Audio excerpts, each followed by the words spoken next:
चिंटू जे school में इहा farewell थी आहे न, इहो जेको ॿार पास करे वेंदा आहिनि पंहिंजो स्कूल, त इहा फेयरवेल थियनि अती मिसियूं जो तयारु थी आहियूं आहिनि, मिसियूं जो तयारु थी आहियूं त ॼणो पीउ जी शादी आहे। मिस फारिया इहा जेका आहे त ॼणो मेकअप जे दॿे में किरी पई हुई। चिंटू मां सां सभु हवाला कया न, हुननि खां त के ॿार हिननि खे ख़बर नथी पवे, पर अॼु अॼोका ॿार वॾा हरामज़ादड़ा आहिनि, हर शइ जी ख़बर अथनि।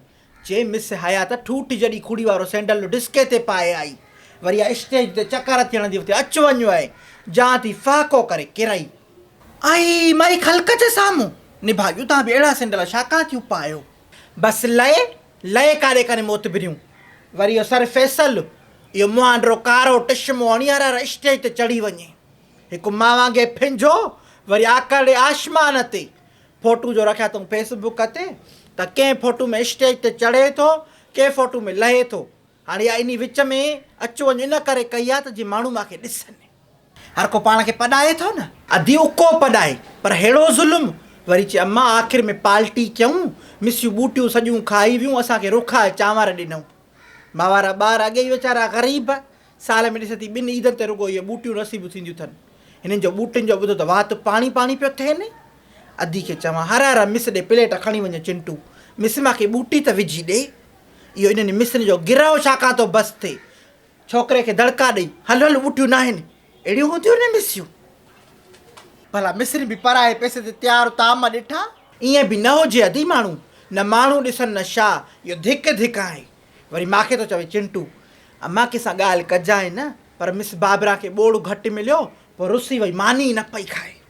पोइ प्रिंसिपल पंहिंजी प्लेट में बूटी विझी ॾिनसि, पोइ मां ई मानी खाधी आहे। अहिड़ियूं बि हुजनि न पेटी, नाले में मिसियूं आहिनि, शोधियूं निकिरियूं कोन मिसियूं आहिनि।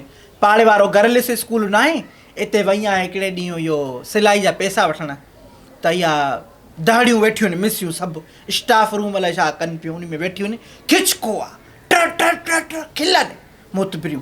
ॿार वरी मोतबिरी कीअं कंदियूं ॾिठियूं थी न, असां जहिड़ो को आहे ई न। वरी जेका वॾी जॾहिं अथनि आपा नुदरत, या त अछो मथो अटो ख़राबु, शहर मोकिले छोकिरियुनि खे त रूमाल वठी अचो, इहो पली वठी अचो, घर जो सौदो सूद वठी अचो, इहे 6 ऐं 7 वारियूं सॼो ॾींहुं वेचारियूं शहर जा चकर काटींदियूं थी, इहे इन मिसनि जा कम कारियुनि में।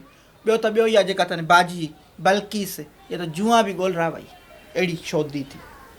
बसड़ी अधी मास्तरनि जी इहा तालीम आहे त पोइ बसि चिंटू खे लंच बाकस में मानी ॾिया न, इहा धचरी दहड़ी मिस हिकिड़ी रिसेस में अचे ॾटा ॾेई खाई वञेसि। वरी छा चवे हिनखे, तुंहिंजी अम्मी जे हथ में ज़ाइको आहे, मूंखे तव्हांजे घर जी मानी वणे थी। पोइ छा करे मिस आहे नवाज़ शरीफ़ आहे, परा हक़ बि खाधियूं थी वञे। अलाह ईमान ॾियनि न जॾहिं, हाली त ॾिस थी इहो ॾे ऐं ॾे लॻी पई आहे। इहा मिस फरिया, इहा वरी पाण खे महक मलिक सम्झई, घाड़े ॾिस फूशर ॾिस, ख़ुदा जो शान आहे, महक मलिक न चाहत बलोच, हराम मिज़ाजियूं आहिनि मिड़ई।